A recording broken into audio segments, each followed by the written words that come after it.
Welcome everyone. I am Tyler J, and this is another episode of Reading with Friends. I wanted to go ahead and give a really quick caveat. So for today's read, it was really heavy. So we wanted to go ahead and kind of give some trigger warnings. We will be referencing suicide, sexual assault, and different types of abuse because it's all related to trauma, both how we trap that inside of our minds and in our bodies, and how we decide to either medicate or go a different route. So I did definitely want to go ahead and set that caveat. But without further ado, I want to introduce my co-host, Kyle Beuchot. Kyle, welcome. Thank you for having me. I'm Kyle. I met Tyler at work. And then I quickly realized through talking with her that we bonded a lot about books and then travel and a bunch of other awesome things. So Literally. yeah. Awesome. Thank you for having me. Of course. Okay, so Kyle, I have to ask, how did you find this book and why did you put this book for us to read? Okay, so this book, The Body Keeps Score, has been on my TBR list probably for 3+ years. Okay. So I thought if I was reading it with a friend, I would actually make it through. Which is literally hilarious because, spoiler alert, neither of us got through this book. And that's okay. And that's why I still wanted to do an episode around it because that's authentic. Sometimes books get put on the did not finish or DNF pile. Yep. And this was definitely one of those for me. Yep. Let's kind of talk through why that was. Yeah.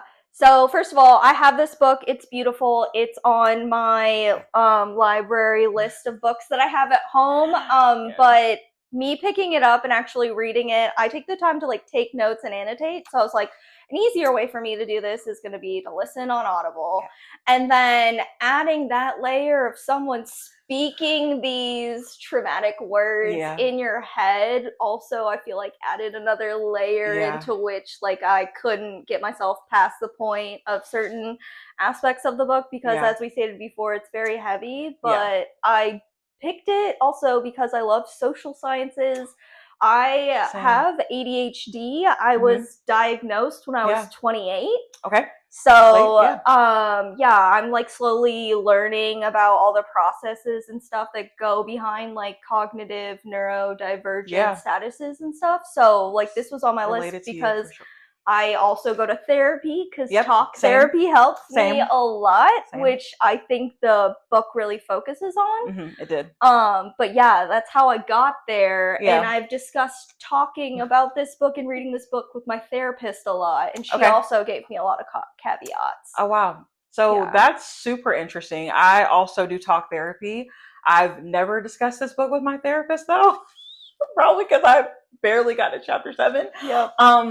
But I think for me also like an additional layer to just this being super heavy, like, and you know, you can be as vulnerable as you'd like here, of course, but I lost someone in June, and that was kind of around the time that we were starting to read this book. And so, you know, for me, I just didn't want to feel like I was actually like working through grief while trying to actually feel grief. I don't know if that makes sense, but it was too heavy. It was too deep. Yeah. Too much going on. Like, and I love social science as well. But like, this got too sciencey.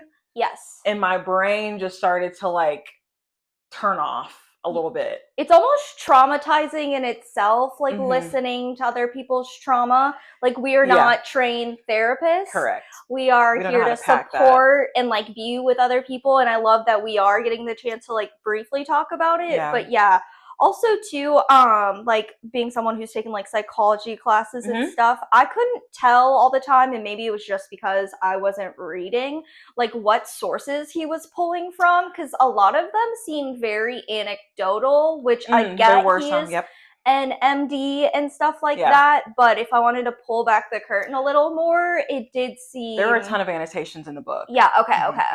So yeah, there's like no worries, and you can actually open it up if you'd like, if you flip towards like the back. Definitely has like a ton of like the very robust notes section and resources section.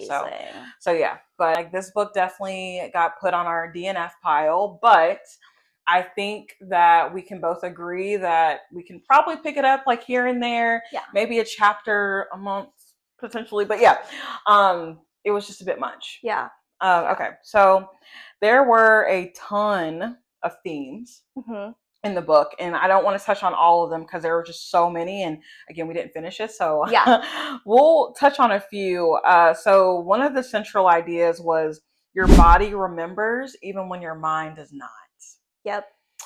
How did that, from what you read, how did that resonate with you? So as someone who was late diagnosed with ADHD and as a woman, I don't know if a lot of people know this, but the ways that ADHD presents in women is a lot different than how it presents as men. So men are seen as hyperactive while women turn to the anxiety and depression, internalizing their feelings and emotions. Okay. But like everything's still going 500 miles a minute and all that stuff. Wow. So for me, I could really see how like certain traumatic moments in my past like could like fuel into these like pathways and stuff. So like that was like it was very enlightening, and I also feel very validated almost.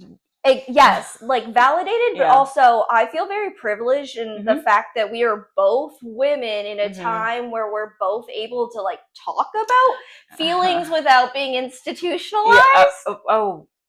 But wow, you took it there. Okay, I am because like we have these outlets now where we can go to talk therapy, we can take medication, and it's not necessarily labeled like as crazy. Yeah, but like in general, like society is opening up more to like us talking about the validity of feelings and things that have happened in the past, creating who we are now. Definitely. Go into Chat GBT or Gemini and be like, please, give me the like, cliff tell notes. me cliff notes, or like tell me like when I should read these in chunks, like what chunks would work best together if I wanted to like, you know, do it a light read throughout. So so I love social science too. The social science that I tend to read is more around like how my brain works in terms of like why I want to lead in this way or why I want to communicate in this way, which is always super late. Yeah. So that's why I enjoy it. Like, what's his name? Malcolm Gladwell. Yep. It's like one of my favorite authors. He does a lot of social science.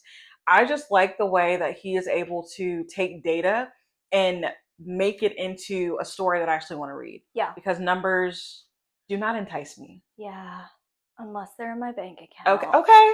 With extra zeros. Exactly. Otherwise, you add numbers into a word problem, and then I'm a little all over the place. Literally. Yeah, exactly. I love social sciences too because you wouldn't know this about me, but I went to college. I started as a biology major, and then moved to anthropology, and then moved to international relations and Spanish. So you really want to understand how the world works and how it operates and how to communicate effectively with everybody. Nice. Yeah. Well, that's very inclusive. Yeah, I try. And that is very much Kyle. Yeah, she is extremely inclusive. She's amazing. I've really enjoyed working with you and just getting to know you for sure. Ooh, this is a good one. So the mind-body disconnect. So a key theme is how trauma can create a disconnect between our thinking brain and our feeling brain. So I remember one of the examples where like you're in a situation, well, you were in a traumatized state like before, but now you're totally fine. There's no type of stress or I guess negative anything around you, but like your body is still tensing up because it's remembering something from the past, even though you're totally fine right now. Yeah. This subject matter in general is super interesting to talk through because I personally cannot say that I have been in a situation like that I can recall. I can recall. So does any of that resonate with you personally? It does. Yeah. As again, this is all like the ADHD exhibiting as anxiety and depression. They're like comorbid diagnoses, so like they show up very similarly.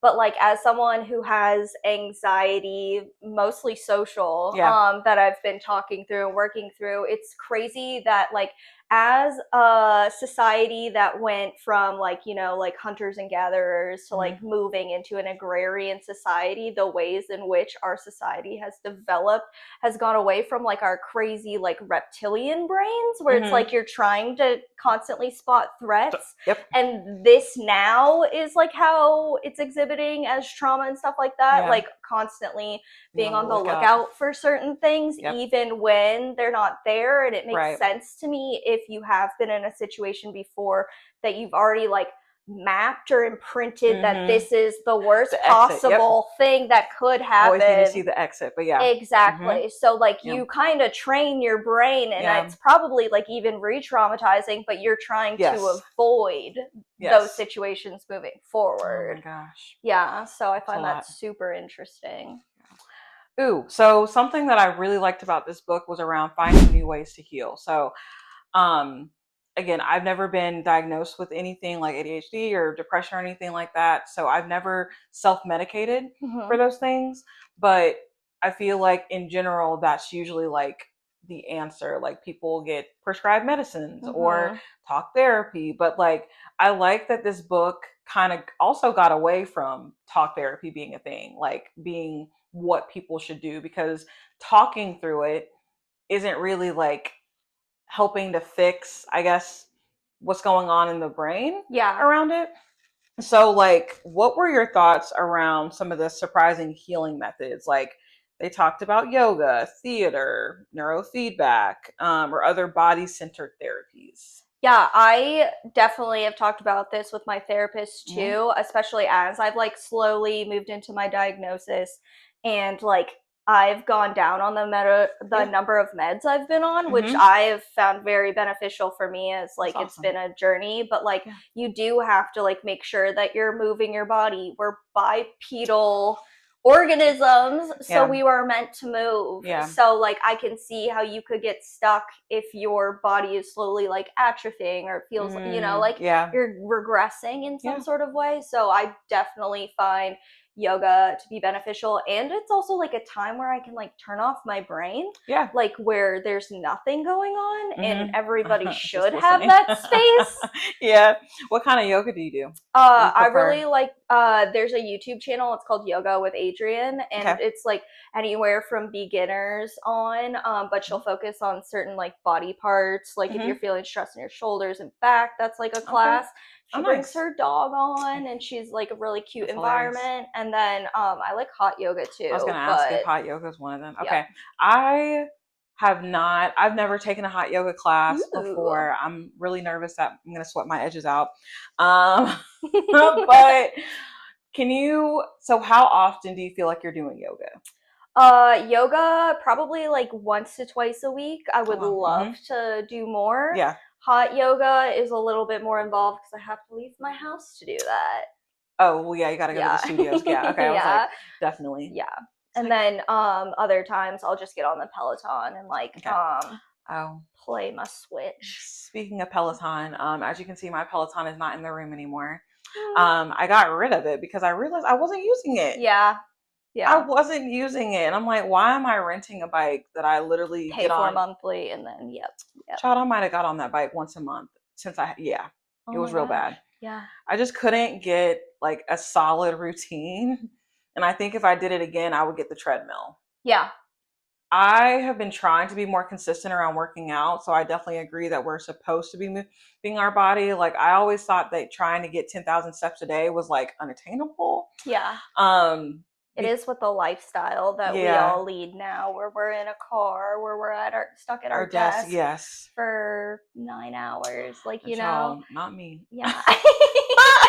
But And something else that the book talked about was like the hope for healing and resilience. Basically, they really wanted to, or the author really wanted to talk through like our capacity as humans to rebuild our lives centered around pleasure, self-control, and trust. In terms of the pleasure piece, like how do you find pleasure in your day? I think, okay, so it's been like quite a journey, I will say, with like me going through like phases where I feel like I feel no pleasure or like Yeah. but I was like realizing the other day, I was like, oh damn, I'm dancing in the shower again. Like that's like one of the ways I know I'm like, That's awesome. Yeah. I'm being, Yeah. I'm You're happy, I'm happy. like authentically myself Yeah. is like when I catch myself in those moments. So I try Oh, to like do like little things that make me smile each day, yeah. whether it's like smelling my cat's head or you I know okay. This is you guys are probably gonna look at me crazy. I like smelling Ryu's feet, though I know they smell like hot Cheetos. Like hot take because I've never heard that really? what Yeah, I love dogs. like flaming hot Cheetos because I love flaming hot Cheetos, or you mean I like don't. a warm bag of Cheetos? So I don't do a whole lot of spicy food, so I couldn't even Yeah, tell you what a okay, bag. So okay, well I'll I go with love the all latter. types of Cheetos, so I So will have to confirm. any dog, literally any Oh, dog's feet will smell, paw smell like okay, hot Cheetos. okay. I don't know why I enjoy that, but it's It comforting. is. And it isn't it crazy too, like the way our brains like map like Yes, smells and it's a stuff comfort. can Yeah, like yeah. bring comfort, they Give you can trigger serotonin. It's memories. just like rubbing, like when you rub your animals, like it's Oh supposed my to give you a burst of gosh. serotonin. Yes, So that's exactly. I'm hilarious. always seeking that out. But no, I was laughing because, child, if I was dancing in the shower, as clumsy as I am, I would probably bust my behind for real. And then that wouldn't be so fun anymore.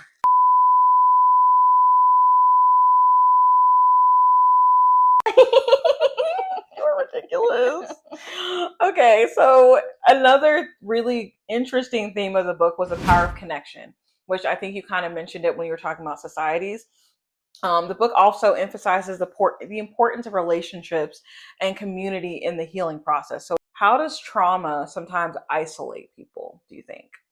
Yeah, I mean, because up until recently, and it's still getting on all the time, but like you couldn't talk about your feelings or things that have happened. So it would feel like from the inside, and it Mm-hmm. has felt like from the inside, if you're not hearing some of these stories, you wouldn't realize how You're doing it by often yourself, they yeah. happen. Mm-hmm.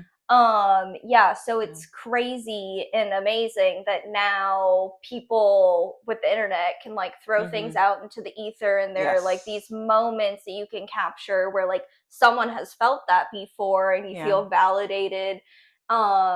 Yeah, and feel seen, because I Mm-hmm. feel like that's Yeah. all people are trying That's to all they want. do Yeah. is to feel seen, that they matter, like we've made Yeah. it here for a Because, reason. child, the way our society is morphing before our eyes is a little, I don't want to be trite, but it's scary because people really don't care about others. No, And it's just, I don't know. It's like, at least here. yeah, Yeah. in the States, Yeah, absolutely. Like for sure. individualism is very weird. It's weird because it's like people want to be individuals, like they want to be me, me, me, think about me, me, me. How is this going to affect me, me, me?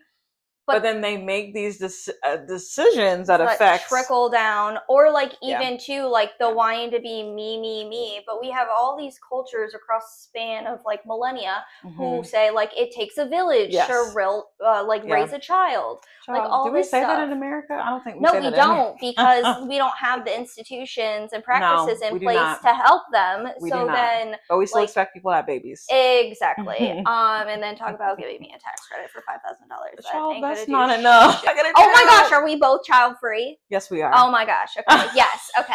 Yes, we are Again. child free. We have animals, but we are child free. Exactly. Exactly. And like, what a time to be alive, and not even be able to be a choice Yeah. that's not Yeah. pushed down our throat. Oh, that's a story for another day. Yeah. Mm. So they also discussed how reconnecting with others is a form of is a part of the healing process as well. For folks kind of isolated themselves, um, and maybe needed to get away from their friend group because they felt like they were truly going through something and they felt like they were alone, Yeah. like they didn't feel like the people that were around them would understand. Like, do you feel like you've ever had that with friend groups or anyone else where you just had to like take a step back and then reevaluate yourself and then come back? I feel like that requires like a very honest and open Mm-hmm. friendship from the get-go, and I do have this with a bunch of my friends. Yeah. We'll be like dead silent like in Mm-hmm. our chat for a couple days Yeah. to like a couple weeks, but we will get ahead of it and know that like me and my friends like we have different attachment styles. So Ooh. I am an Yeah. anxious attachment style, Me so too. I think if Me someone's not too. talking to me, Yes, that it's they're mad me. at Yeah. me, that I did something, Yeah. back to trauma. But Mm-hmm. like Yeah. me and my friends have been honest and open enough with each other to get to the point where it's like, hey, my head's gonna be down for the next amount of time. I Okay. love you. I'll It's talk. not you. Yeah. It's not you. I'll It's get me. back with you when I can. Got you. Yep. But yeah, so it would take a very open and like self-reflective person to be able Mm-hmm. to come back to the table and Yeah. renegotiate the stakes Mm-hmm. of that Oh, friendship. okay. Renegotiation. Okay. If they haven't had that conversation before, I could see Yeah. how it would be very intimidating and That's hard. that's good. I like that you also brought in the attachment style. So I have that book as well. Love that Mm-hmm. book. So what it's anxious, it's avoidant, and it's what's the good one? It's not stable, but it's, oh my gosh. And You then just they don't can know. cross. You can be like Yes, anxious, avoidant, correct. blah blah blah blah blah. Yeah. Yeah, there's like, yeah, I am like textbook anxious as well, especially same. when I'm meeting new people. Oh my gosh. It's like, do you see me as the version of me I'm portraying, or like, Yeah. like it's my inner people pleaser Yes. comes out, Yeah. and I Yeah. hate it. Oh my Yeah. Why don't gosh. you love me already? We're very similar people, but yeah, literally that. Because I see it a lot in my dating life. I Mm-hmm. will say that. I tend to like act like a chameleon sometimes and kind of flex to what is needed for the other person. Yep. Because again, that people pleaser and that anxious attachment style where I'm just like, am I doing enough? Do you appreciate me? Do you see me? But it's like that's always going to be to the detriment of myself, excuse me. So I've kind of gotten away from that. Yeah. I feel like too, because like when I was dating, like I would, and especially on the apps, I'd be like, oh my gosh, this feels so good for the validation, and Mm-hmm. then I'd get to a stage where I'm like, we've been talking a decent amount, but like the moment they start, and this is anxious attachment in general, they Mm-hmm. started like throwing signs that they like me back. Yeah. I was like, but what is there to like about myself? Like I like tricked you I into like not tricked, but like like that I sounds was like showing anxious up as like avoidant. a yeah. Oh, that's me, Oh, I was anxious like, avoidant. I I'm was like, like, wait I like you, I love you, I don't want you anymore. But like, yeah. Oh my gosh, no, it was so funny when I a first started minute. dating Matt. Like, Yeah. and as coworkers, when Oh we yes. Yep. started, Mm-hmm. yeah, it was kind of wild because we're like, oh my gosh, is this gonna work? I don't want to like go to bed. I don't want to do I've anything. done that too. But when this man was like, he sat me down like in his apartment and was like, Mm-hmm. I like you. And I was like, Okay, Matt. yeah, but I was like, anxious avoidant. I was like, I don't know what to do right now. Like, he laid it all on the table. And then he proceeded to be like, I want to take things slow though, because I really like you. And I was also Okay. like, oh, dang, like, what is this self-assured person who Right. can speak out loud We what love that, I'm Matt. Snaps. feeling? Okay. He's precious. But Yes. yeah, it's like it is, and as I like reflect on my life, we are just like trying to break through like some of the patterns or like Mhm. some of the ways we've shown up in relationships Yeah. before. And That's trying good. to do that in a healthy That's good. way that like shows other people how you care for them and that Yeah. you see them. That's good. Yeah. Because literally, I think when we do the disc profile stuff a lot at work, and so they say the platinum rule, because we all know the golden rule. Yep. The platinum rule is to treat people the way that they want to be treated. Yes. So the fact that you guys are able to see that and realize that that is super important in a relationship in general. Yep. Is making sure that you understand their apology language, understanding their love language, all the things like that's awesome. Yeah. Yeah. Were there any themes that maybe you wanted to bring up in this that you remember, recall? Not off the top of my head because they're all like merging together and they're all very heavy but relevant. And I do see myself going back and finishing it because I am more than halfway done. So at this Yeah. point, it's more about like I want to Win. tick off the Goodreads checkbox that I did it and add it to the what I've read this year. But no, it's been a very nice conversation so far. All right, well, let's get into a little fact or fiction. Ooh. I'm going to read a statement to you, and I want you to tell me whether you think that this is true or false. Okay. True or false? The book argues that traditional talk therapy is always the most effective way to treat trauma. False. Correct. Why do you think that's false?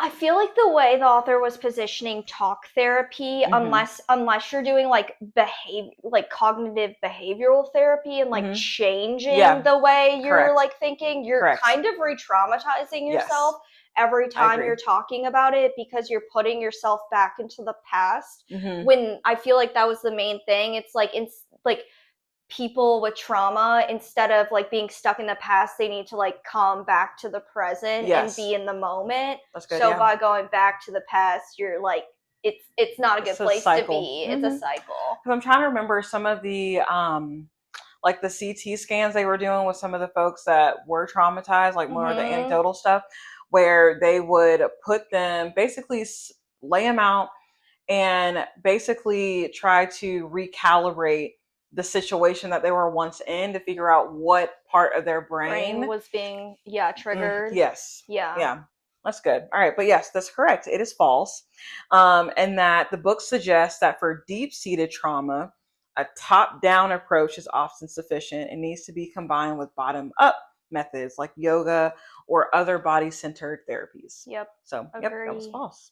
True or false? According to the book, the brain's emotional center, or the amygdala, can be permanently damaged by trauma and can't be changed. True.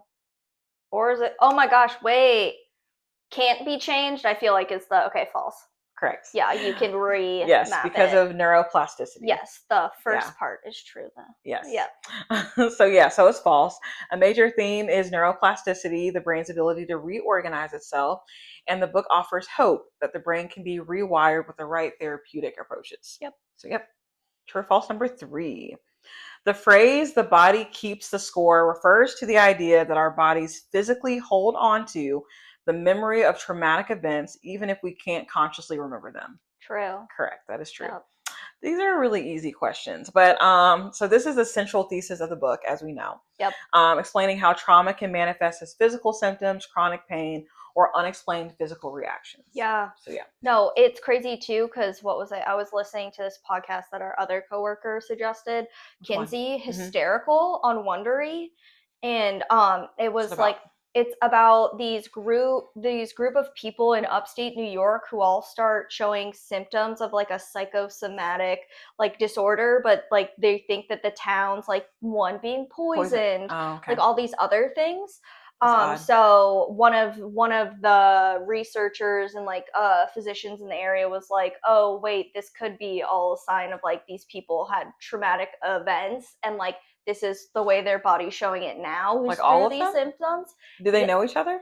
Not all of them. Some of them went to the same high school. Like it was very interesting. But like then some people a couple miles away start getting it, and it like manifests as tics and like other like crazy things. Oh, sorry. When you said tics, I thought you meant like the actual bugs. You're definitely not talking about like actual verbal tics. And stuff like that. But yeah, it's That's crazy. Because I think in the book too, they were talking about a sane asylum in France or something, and maybe it's farther in the book, but like how a lot of people there, the way they showed up, the way they got put in the asylum was from traumatic events, and then it presenting as like breakdowns or like them like not being able to like talk well and stuff like that. Oh, yes. So my next true or false is the book claims that only severe life-threatening events like war or physical abuse can cause trauma. False. Y'all, where do I get these questions from? What do I win? Right. What do I win? Amplify points. Yay! So the book expands the definition of trauma to include other experiences like neglect, which can profoundly shape a person's brain and body, which also was in that book that I mentioned, What Happened to You. Hey, throw them at me. I feel like I'm winning. I know, seriously. According to the book, simply telling the story of a traumatic event in therapy is enough to heal from it. False. The book emphasizes literally that, yeah, talk therapy is not it without all the other things. The Yeah. book emphasizes that while telling one story can be part of the healing process, is not enough on its own because it doesn't necessarily address the physical or hormonal responses that are still active in the body. Yep. Which I'm assuming is why folks medicate To too. fix the hormonal Hmm. imbalance. Well, Yeah, yeah. yeah. Yeah. In my instance for ADHD, like I said, was showing up with like anxious and Depression. depressed Hmm. It does. symptoms, but like with one of my meds, it definitely like takes out Like like some of it. like some of it, like probably the sweeping of the emotions that I would feel, like the Okay, swinging, got you. because Okay. like I had gotten to the point where I'd be like, oh wait, like you've lived in this house for 2 years, but you can't remember the lock like code, like just in the moment Just, things like oh brain, wow, like so like brain I got to fog. the point where I like could not trust myself with Mm, things because it wow. would just be such like one off, or like my Yeah. car wouldn't start, realized I didn't have it in park, like just my So brain brain fog, would, maybe. yeah, Okay. would not allow me to like Wow. see the full pictures because I was just spiraling into Yeah. like what's happening to me Oh man. now sort of, yeah, aspect of things. Okay, you already know the answer to both of these. The book suggests that the impact of trauma can even be seen in person's posture and how they carry themselves. True. Yes. Yeah. Yeah. Physical tension in the body, constricted posture, and other body language be a direct result of the body being in a constant state of alert. I learned through this book that I actually, so I know that I have anxiety as well. I tend to bite the cuticles around my fingers, and I Yeah. realized in this book. So let me step back. I went to a dermatologist because I was like, I really want to stop doing this. So I want to like bring the skin back to a healthy like Yeah. state or whatever. And they told me, they were like, well, we can give you a steroid, but if you're going to continue to do it, it's not going to help you. And so in that time, he told me that I had a body repetitive. Like a fixation. Yes. Yes. And it's a type of anxiety. Mm-hmm. And honestly, that was pretty validating for me because I've been doing this for years, Mm-hmm. and I just kept hearing from like my family, you need to stop doing that. Yep. Yeah. Like, just stop. Why can't you stop? Like, Like why? you can't, because it's, It's a yeah, fixation. it's a fixation, but it's like self-soothing for Yes, you it's as self-soothing, well, and and it's a you, simulation, a yeah, stimulation for my mind. exactly. I have the exact same thing, like for forever, for years I Yeah. couldn't have actual nails because I Mm-hmm. would bite them down to the quick, That's why and I always have then my nails done. exactly, that definitely helped. Another Yeah. way I can show like that I'm like doing better, it's Mm-hmm. like, oh, those little things that you wouldn't expect. And it's crazy like how many different ways that this stuff can show up. Mm-hmm. Um, just from the mannerisms and the things that we're doing. Because to me, when I was reading it and I was hearing that people like pull their hair out, I was like, oh my God, how are you doing that? And how is that self-soothing? But legit, for some people it is. Yep. So it also brings in this I guess wave of like empathy for people. Like, and this is something that you kind of have to consciously be aware of, in my opinion. Just like, you don't know what people are going through, what people are dealing with, and the way that they cope with it. I mean, obviously, unless they're not harming someone, Mm-hmm. then I mean, it's not wrong how Yeah. they are No. choosing to do that. Yep. So, Exactly. okay. Well, again, this is a shorter episode because this got put on our DNF pile, and that's okay. Yep. Because again, we said that we would return to it whenever we had the capacity to. And again, I think that that's super important to talk through because for anyone interested in potentially reading this book or picking it up, yes, it's really good for what it is, but it's really heavy. So you really have to be in the mindset. And Kyle gave a great idea of how to like potentially use AI to help you figure out a reading plan, if you will, for a book like this. Because I don't feel like you need to read the chapters in order. Mm-mm. So yeah, Yeah. And trauma is a journey. So, it like, is. It is. We're not expected to handle everything in one Spell therapy swoop. session. Okay. Yeah, That's exactly. why they get paid the big bucks. Exactly. Multiple sessions. Yeah, multiple sessions, recurring Mm-hmm. until forever. Okay. Because at one point, I think I was doing bi-weekly and I ended up switching back to monthly. Yep. But yeah. Same. I was like, oh my gosh, I need you so much right now. But now I'm like, I don't know what we talk about. Am I healed? Right. Okay. And I love that. Yeah. I'm just gonna leave it at that. But okay. Well, Kyle, thank you so much. Yeah, thank you for having me. Joining me on Reading with Friends. Look, this is not the last time you guys are gonna see Kyle. We already have another book lined up, which I'm super excited about, that I already know. Yep. Is not gonna get put on the DNF file. So probably gonna start it later today. Okay. See? All right. Well, y'all take care. Thank you so much. This was another episode of Reading with Friends. Bye.